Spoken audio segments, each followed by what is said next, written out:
aleluia, aleluia, aleluia, aleluia, aleluia, aleluia, aleluia, aleluia. Pelo Evangelho o Pai nos chamou, a fim de alcançarmos a glória de nosso Senhor Jesus Cristo. Aleluia, aleluia, aleluia, aleluia, aleluia, aleluia, aleluia, aleluia. O Senhor esteja convosco. Ele está no meio de nós. Proclamação do Evangelho de Jesus Cristo segundo Marcos. Glória a vós, Senhor. Naquele tempo, Jesus e seus discípulos atravessavam a Galileia. Ele não queria que ninguém soubesse disso, pois estava ensinando a seus discípulos. E dizia-lhes: o Filho do Homem vai ser entregue nas mãos dos homens, e eles o matarão. Mas, 3 dias após sua morte, ele ressuscitará. Os discípulos, porém, não compreendiam essas palavras e tinham medo de perguntar. Eles chegaram a Cafarnaum. Estando em casa, Jesus perguntou-lhes: o que discutíeis pelo caminho? Eles, porém, ficaram calados, pois pelo caminho tinham discutido quem era o maior. Jesus sentou-se, chamou os 12 e lhes disse: se alguém quer ser o primeiro, que seja o último de todos e aquele que serve a todos. Em seguida pegou uma criança, colocou-a no meio deles e, abraçando-a, disse: quem acolher em meu nome uma dessas crianças, é a mim que estará acolhendo. E quem me acolher, estará acolhendo não a mim, mas aquele que me enviou. Palavra da salvação. Glória a vós, Senhor. Aleluia, aleluia, aleluia, aleluia, aleluia, aleluia, aleluia, aleluia.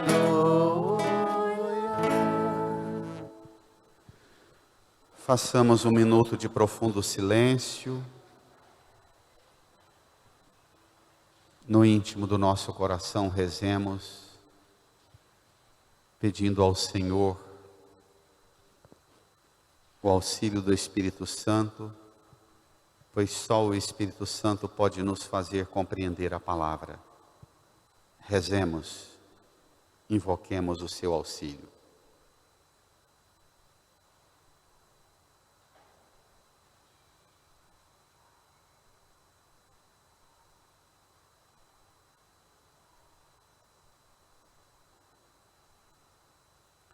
Amém. Queridas irmãs e irmãos, aqui reunidos, os que rezam conosco pelas redes sociais, estamos com Jesus a caminho de Jerusalém. Domingo passado, Jesus estava com os apóstolos, fazendo com eles uma avaliação acerca da compreensão que nós temos, que os apóstolos tinham, sobre quem é Ele. Depois de ficar claro que há muita confusão acerca de Jesus, em nossa cabeça, em nosso coração, porque nós pensamos as coisas como homens e não como Deus, e Jesus ainda deu uma bronca tão dura em Pedro, chamando-o de Satanás. Aquilo seguramente causou nos apóstolos uma crise enorme. Duas razões para abater muito fortemente os apóstolos. Primeiro, que eles estão há quase 3 anos seguindo um Messias, cheio de poder, de sabedoria, que realiza prodígios, milagres, sinais. E de repente ele anuncia que ele é um tipo de Messias diferente dos Messias que nós temos em nossa cabeça. Ele é um Messias que vai sofrer, ser rejeitado, morto na cruz e ressuscitar. Essa foi uma notícia que causou grande tristeza e desconforto nos apóstolos. Mas uma segunda coisa que abate os apóstolos é a dureza com que Jesus repreende Pedro, que queria tirá-lo do caminho da cruz, dizendo que nós, embora seguindo Jesus, nós podemos ser um bando de satanases, se não pensamos como Deus, e embora seguindo o Senhor, pensamos apenas como homens. Abatidos, desbotados, pálidos com esse enfrentamento, logo depois da segunda multiplicação de pães, acontece um milagre tão bonito daquele da multiplicação dos pães, e logo depois vem esses dois enfrentamentos. Jesus vê a crise dos apóstolos e convida-os a tentar enxergar o que vem pela frente a partir da luz da fé. Hoje nós estamos no capítulo 9, você tem aí sua folha. Em casa, abra a sua Bíblia, Marcos capítulo 9, versículo 30 a 37. Então, os apóstolos, abatidos com a primeira notícia da paixão, da morte e da correção que Jesus fez em Pedro, Jesus, nos versículos 2 até chegar aí ao versículo 30, Jesus chama os apóstolos a subir com ele, Pedro, Tiago e João, sobre uma alta montanha. Na poesia a gente diz, Jesus chama os apóstolos a subir a montanha e enfiar a cabeça no céu, pôr a cabeça nas coisas do alto, para abrir a visão da fé. E eles sobem, e lá na montanha acontece a transfiguração. Desce a luz, desce a nuvem luminosa, Moisés e Elias conversando com Jesus, o Divino Pai Eterno apresentando: esse é meu Filho amado, aquela teofania extraordinária. Pronto, depois daquela experiência em que os apóstolos são chamados a pensar como Deus, e para pensar como Deus, a gente tem que pôr a cabeça e o coração em Deus. Não adianta tentar pensar como Deus, se não pôr a cabeça e o coração em Deus. Sobe a montanha, transfigura, desce. Lá no pé da montanha, eu até recomendaria, quem está em casa, ou hoje ainda, voltando para casa, você vai ler dedicadamente uma história de milagre. Jesus cura um filho, um rapaz, possuído pelo demônio, e é belíssimo o diálogo desencadeado pelo pai que leva a Jesus o pedido: cura meu filho. Anos e anos eu lutando com ele. Que lembra um pouco vocês, os pais do amor exigente, como Cesário. A luta para o enfrentamento do tema da dependência química, que é uma possessão que escraviza tantas pessoas. É belíssimo o diálogo daquele pai com Jesus. Quando Jesus encaminha para curar o rapaz, Jesus dá uma ordem, grita e diz: espírito surdo mudo. Espírito surdo mudo. Há 2 domingos levaram a Jesus um homem surdo que falava com dificuldade, lembra? Os discípulos estão ouvindo Jesus e não estão aprendendo nada. Quando falam asneira. Aquela cura de 2 domingos atrás e essa do versículo 14, que não está no texto de hoje, espírito surdo mudo, sai desse jovem. O espírito sai. Aí, continua a cena, e aquele milagre, que deveria ser não só um poder extraordinário de Jesus fazendo coisa paranormal e sobrenatural, mas aquele milagre que deveria ser uma catequese para os apóstolos. Eles deveriam assistir aquela cura do menino, com todas as características de um epilético, a descrição que o texto faz. Os discípulos deveriam ter colocado a mão no coração e dito: espírito surdo, mudo, aquilo que não me deixa ouvir Jesus, falar com Jesus, pensar como Deus, sai de mim também. Os discípulos não fazem isso não. Vamos ver? Tome lá o seu texto, aí à mão. Versículo 30.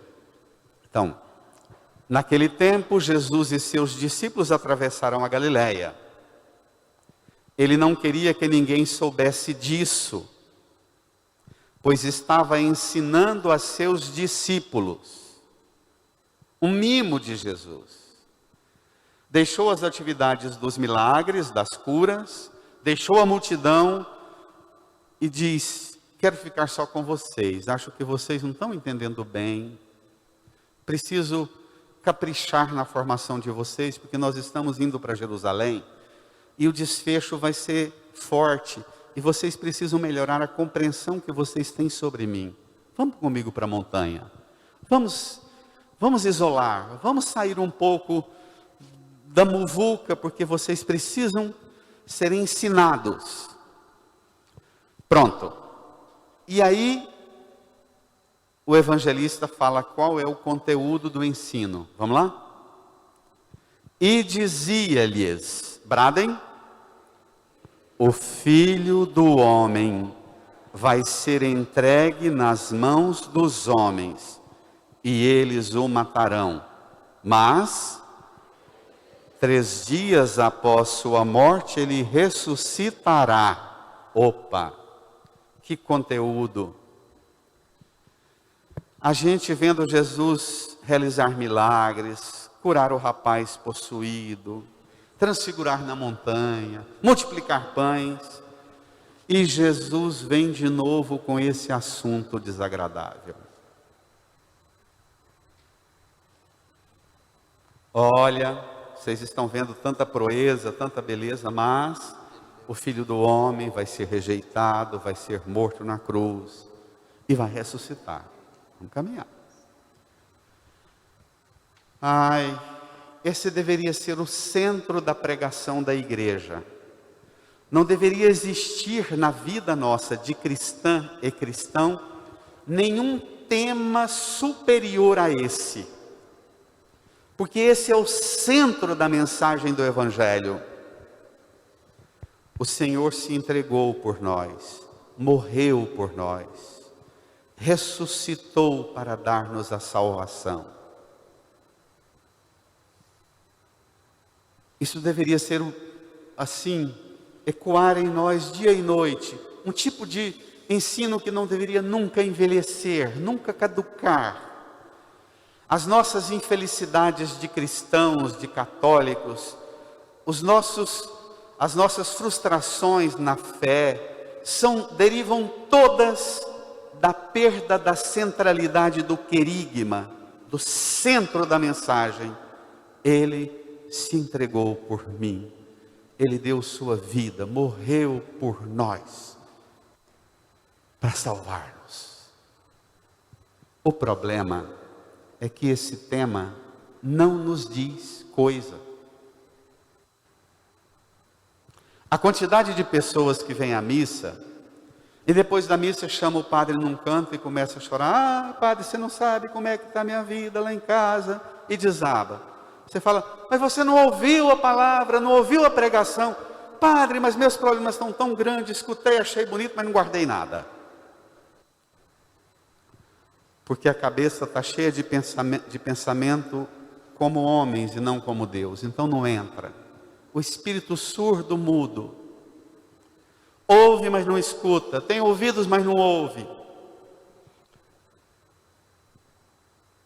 Jesus ainda dá a delicadeza de querer ficar com você, conosco, a sós, capricho, mimo, de contar para nós em segredo, na reserva de um domingo de manhã, fora de tudo que está ocorrendo lá fora, esse mimo, dizer, olha, eu sofri por você, eu dei minha vida por você, eu me entreguei por você, eu morri, eu ressuscitei para te fazer participar de uma vida nova. A gente vem à missa, escuta isso, e se falar, faça a sua oração, converse com o Senhor, a gente não vai pedir, Senhor, dá-me a graça de viver isso, de aplicar isso em minha vida. Se o padre abrir e disser, dirija ao Senhor a sua prece, cada um vai dizer, ô Senhor, abençoa meu filho, meu genro, minha nora, meu pai, minha mãe, meu emprego, minha saúde. A gente volta para o mundo, religião mundana, cristãos mundanos, rezadores do mundanismo. Agora, os discípulos têm problema. Vamos lá? E nós também. Versículo 32. Os discípulos, porém, leiam. Não compreendiam estas palavras e tinham medo de perguntar. Não fala nada que Jesus está alterado. Ele deu uma lascada de uma bronca em Pedro domingo passado que vocês não têm noção. Fique longe. Ele cismou que agora vai sofrer, vai morrer. A gente queria um Messias glorioso, que montasse ao modelo dos reis da Síria, dos babilônios, dos persas, dos gregos, dos egípcios, do Império Romano, que montasse um exército poderoso, de arma até o dente, e restaurasse o reino de Israel, e desse só para nós judeus todas as bênçãos, e praga e desgraça para o resto da terra. Agora ele vem dizendo para nós, que estamos seguindo-o há quase 3 anos, que ele vai fazer isso aqui, e é para a salvação de todos. Ele não se ocupa só com a gente não, que vai à igreja, dá dízimo, dá oferta, faz reza, faz novena. Ele vai fazer isso aqui para a salvação de todos quantos se abrirem a ele. Os discípulos não compreendiam e tinham medo de perguntar. Você, na relação com Deus, você compreende? Ou você também é um que está há anos seguindo Jesus e tem uma fé incompreendida, incompreensível para você? E você ainda tem medo de perguntar. Religião de medrosos. Há pouco tempo, uns pais trouxeram a mim um menino muito sábio, muito dedicado, muito piedoso, que falou que queria receber a Eucaristia. Eu falei, eu quero ter uma conversa com ele, para ver se ele está preparado, junto com vocês. Quero ver que tipo de inquietação esse menino tem no campo da fé. Fiz 2, 3 reuniões para escutar o rapaz, 9, 10 anos o menino, na frente dos pais. Conversa espontânea. Ele, na segunda conversa, até trouxe umas perguntas anotadas. Aí, escutando o menino, eu pensei, pelo tipo de pergunta, ele não se interessa ainda por temas mais elevados que a Eucaristia é. As perguntas desse menino são perguntas rasas. Não dá para dar a Sagrada Comunhão para quem ainda está com os questionamentos no campo das fantasias religiosas, das historinhas míticas, das lendas de santos, de anjos. Não dá. Elevar, a pergunta revela o que a gente tem dentro da gente, tanto para as coisas boas, quanto para a fragilidade da fé. Por isso, fazer pergunta não é pecado. Não é pecado ter dúvida, não é pecado ter medo, mas é pecado e é um erro grave ser guiado pela dúvida ou ser conduzido pelo medo. Aí é uma burrice, uma estupidez. Está cheio de homens e mulheres se dizendo cristãos, que são guiados pela dúvida, são conduzidos pelos medos. Até quando reza mais falando dos medos do que da confiança que tem no Senhor. E as rezas que tem multiplicado nas redes sociais é reza poderosa para falar do poder do capeta, do inferno, do demônio, das pragas, do fim do mundo, só mete medo nas pessoas. Tadinho desse povo que se multiplica essas rezas das redes sociais. Cada dia da semana eu recebo umas que eu penso assim, isso aqui precisaria ter uma igreja católica organizada para os bispos chamarem e dizer, tire isso das redes, que isso aqui é crime contra a fé, esse tipo de reza que impõe medo e assombro no povo. Levanta mais dúvida, e ainda diz que não pode duvidar, menos ainda perguntar, tem que crer. Não, o conteúdo da fé é diálogo. O conteúdo da fé é caminho, é processo, e dura a vida inteira. A gente vence umas dúvidas, mas aparecem outras, não aparece? Sempre. O problema não é a dúvida, o problema é o medo ou o ser guiado pela dúvida. Isso é problema. Não investir em ficar sozinho com o Senhor para permitir que Ele vença as dúvidas. Aí é burrice, estupidez e pecado. Pronto. Os discípulos não compreendiam e tinham medo de perguntar. Só que o evangelista vai contar um segredo. Vamos ver? Versículo 33. Eles chegaram a Cafarnaum. Estavam no extremo norte, Cesareia de Filipe. Estão a caminho de Jerusalém. Chegam a Cafarnaum, às margens do Mar da Galileia, a caminho de Jerusalém. Param na casa onde eles moravam. Chegaram a Cafarnaum. Estando em casa, Jesus perguntou-lhes. Jesus não tem medo de perguntar, não. Nós temos. Vamos ver? O que ele perguntou? Bradem? O que discutíeis pelo caminho? Ah, tá. Eles não compreendiam, tinham medo de perguntar a Jesus. Mas entre eles, o fuxico era um só. Não é? Uma discussão. Deixa Jesus ir mais à frente. Deixa Jesus se entreter com algum lá. Vamos ficar mais para trás aqui e vamos entrar no nossa conversa. E Jesus percebe que tem um debate, um fuxico danado. Qual é o debate dos cristãos que seguem Jesus lá e hoje? Qual é o debate? Vamos ver? Versículo 34. Bradem. Eles, porém, ficaram calados, pois pelo caminho tinham discutido quem era o maior. Ai, ai, ai. Esse é o tema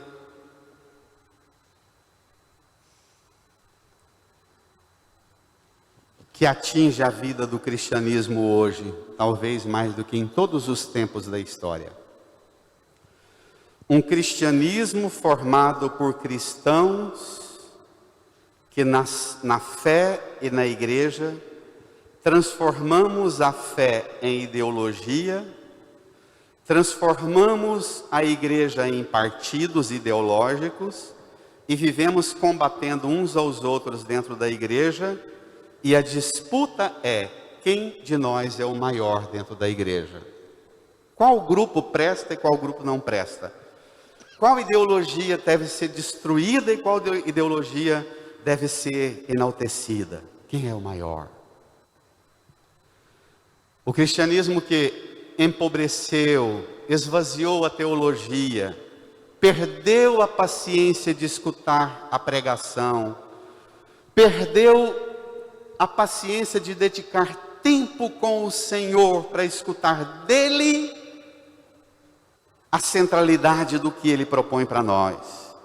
Aí, esvaziados, nós debatemos entre nós: quem é o maior na igreja? Qual é o grupo mais importante? Qual é a pastoral? Qual é o movimento?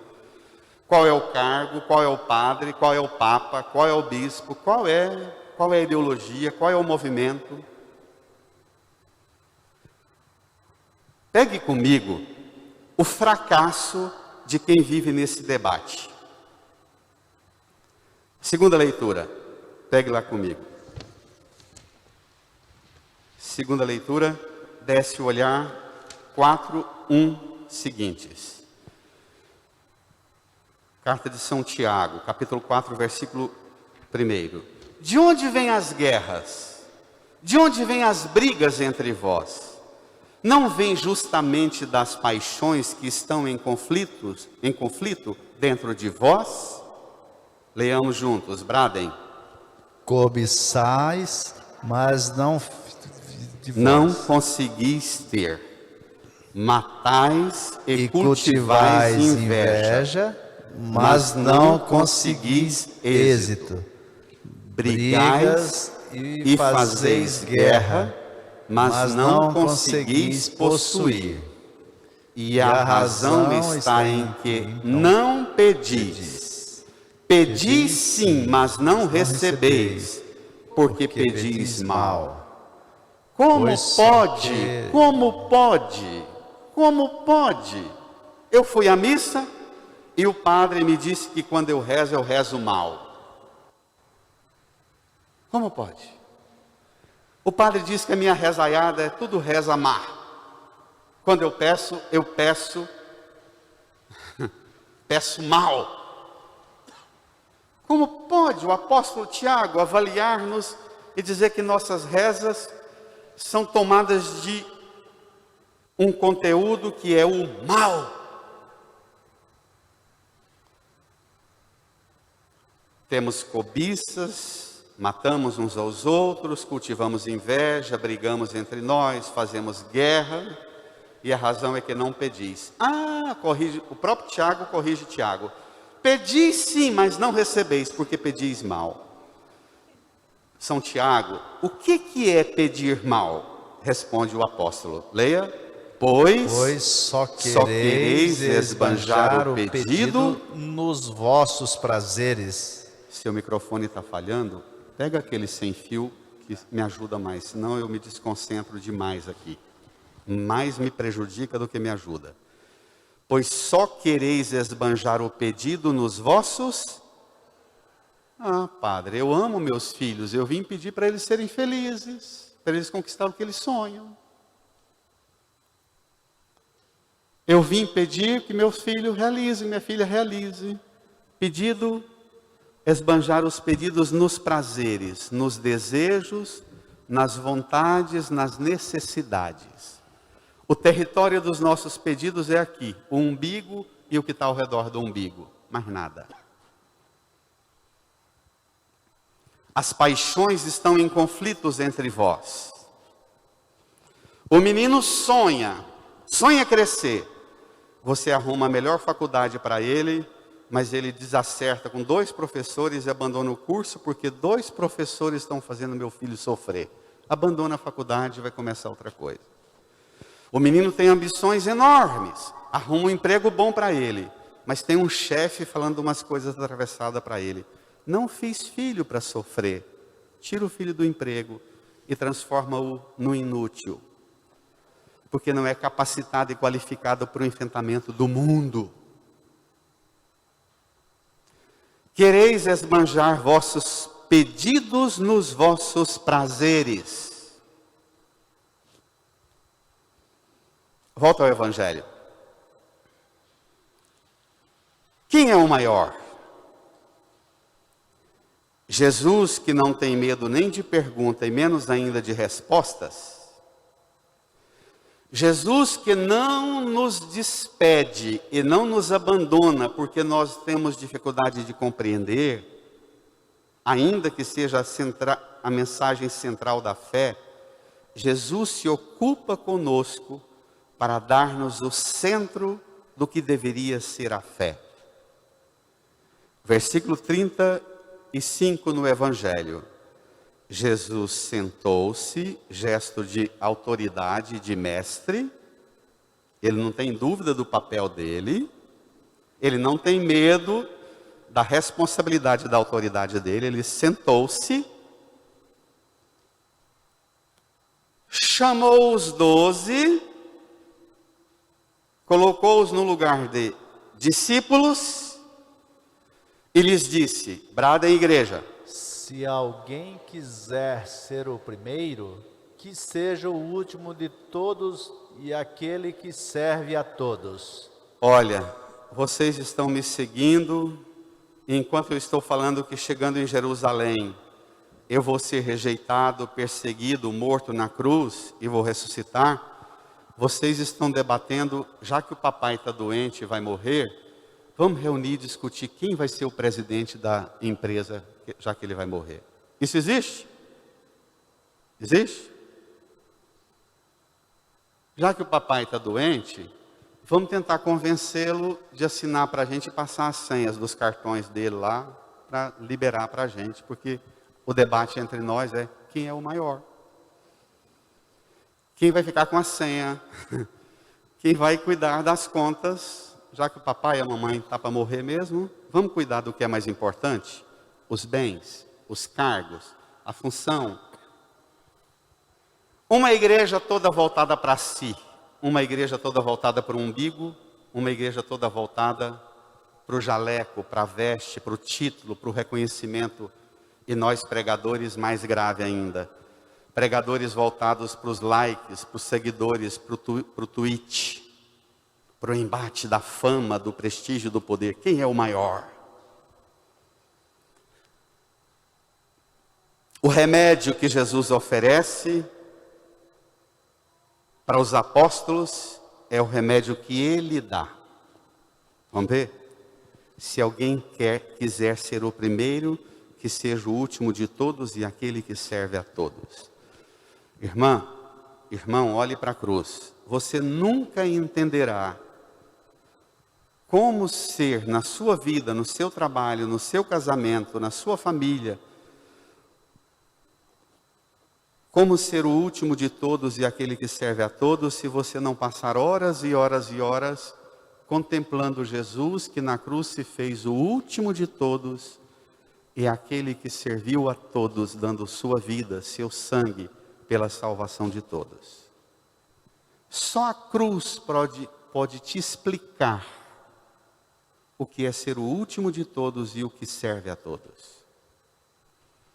Só a cruz. O Santo Padre, o Papa Francisco, na pregação hoje cedo, na Praça de São Pedro, ele diz que servir para o cristão tem cheiro não de like, de tweet. Deu uma cesta básica e postou nas redes sociais e ganhou muito aplauso porque deu a cesta básica e muito elogio. Diz o Santo Padre, servir para o cristão não tem cheiro de like, de tweet. Servir para o cristão tem cheiro de cruz, de calvário, de derramamento de si, de entrega de si. Tem cheiro de suor, às vezes de lágrima, e nele, sangue. O problema é que servir na sociedade moderna passou a ser algo que a gente faz para alcançar sucesso e se tornar o cara ou a cara mais admirada do planeta porque fez uma coisa que ninguém tinha feito. Nós mais velhos somos a geração, nós dos 60, somos a geração de filhos de pais e avós que nunca trabalharam por dinheiro. Trabalhavam porque trabalhar é uma honra. É uma graça de Deus fazer alguma coisa, ser útil, fazer o bem, ocupar-se com o colaborar para um mundo melhor. Trabalhar para ficar rico é pecado? Não necessariamente, mas é pouco trabalhar só para ficar rico. É muito pouco. O trabalho deveria ter cheiro de despojamento para ser o último e o servo de todos. E Jesus termina a cena de forma bela. Versículo 36. Em seguida, pegou uma criança, colocou-a no meio deles e abraçando-a disse: brada a igreja. Quem acolher em meu nome uma destas crianças, é a mim que estará acolhendo. E quem me acolher, está acolhendo não a mim, mas àquele que me enviou. Pronto. A criança que Jesus pega, abraça, ela é símbolo do que Jesus é na cruz. Alguém que topa e aceita anular a própria vontade, renunciar a si mesmo. A criança é símbolo não da síndrome do imperador, que são os meninos hoje, e as crianças que mandam em tudo e desmandam de tudo. A criança no tempo de Jesus era símbolo de duas coisas. Primeiro, de não ter vontade própria. Os adultos responsáveis falam, faça isso, faça aquilo, vá para ali, vem para cá. Primeiro, não ter vontade própria. Está sempre disponível para a vontade daquele que é superior. Mas a criança é símbolo também, vocês mães e pais sabem. Criança é símbolo daquele serviço que você doa para quem nunca pode te retribuir. O que criança traz? Os casais jovens diz assim, primeira coisa que criança vai trazer para nós é tirar nossa liberdade, então não vamos ter filho, não é?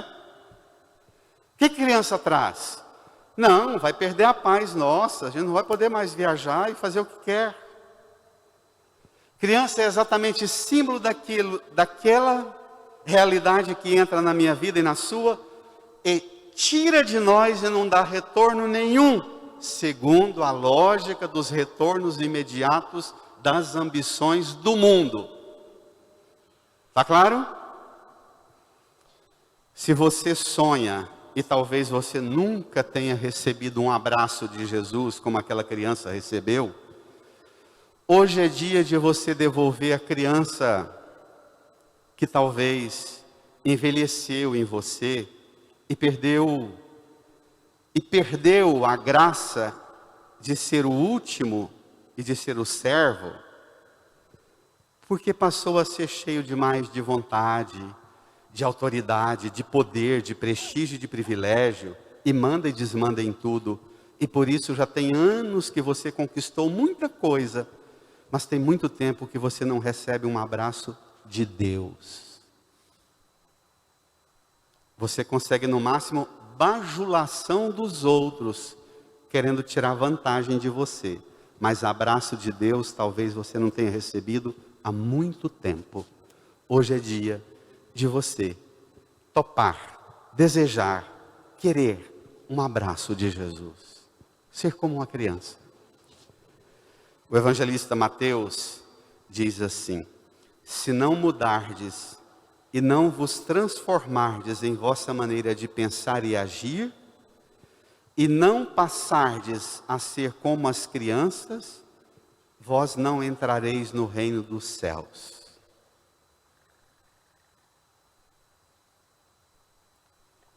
Irmã, irmão, o cristianismo foi ceifado pelas ideologias.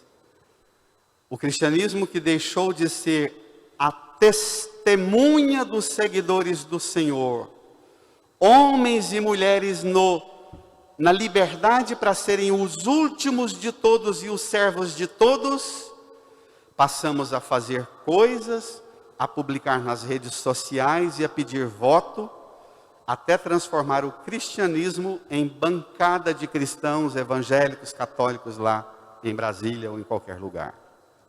Esvaziamos o cristianismo com a propaganda, fazendo-nos primeiros de todos e merecendo votos de todos. Esvaziamos o cristianismo. Porque transformamos o cristianismo, a fé e a piedade, numa fonte de prestígio, privilégio, grandeza, holofote, voto. Peçamos ao Senhor a graça de que nele nós nos encontremos generosamente,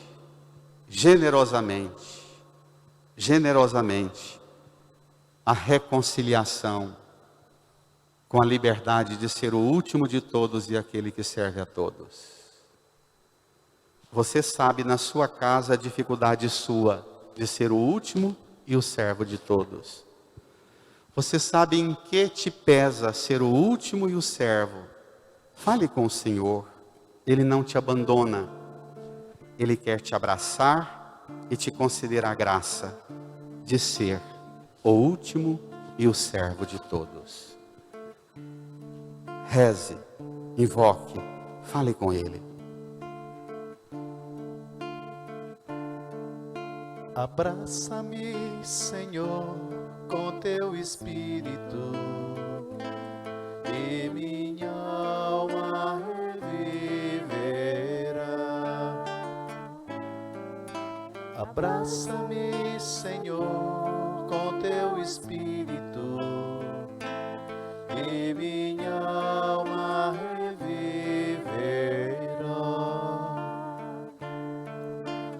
Para te adorar, para te louvar, abraça-me, Senhor Jesus. Para te adorar, para te louvar, abraça-me, Senhor Jesus. Enche-me, Senhor, com teu Espírito,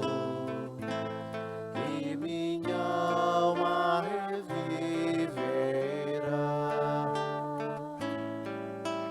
Enche-me, Senhor, com teu Espírito, e minha alma reviverá.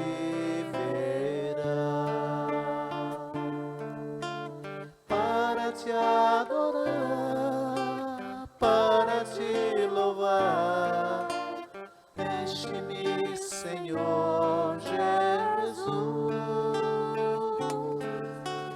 Para te adorar, para te louvar, Fiquemos em pé. enche-me, Senhor Jesus.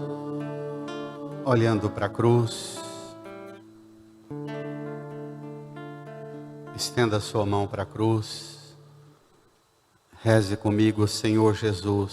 Senhor Jesus, Eu te agradeço eu te agradeço por tudo que o Senhor sofreu por tudo que o Senhor sofreu e aceitou e aceitou ser o servo de todos, ser o servo de o todos, último de todos, o último de todos, dando a sua vida dando a sua vida pela nossa salvação. pela nossa salvação. Obrigado, Jesus. Obrigado, Jesus. Renova em nós Renova em nós a coragem, a coragem, a liberdade, a liberdade, a ousadia a ousadia que o mundo precisa. que o mundo precisa. Cristãos Cristãos que aceitam ser que aceitam ser o último, o último, o servo, o servo, como o Senhor. como o Senhor. Amém. Amém.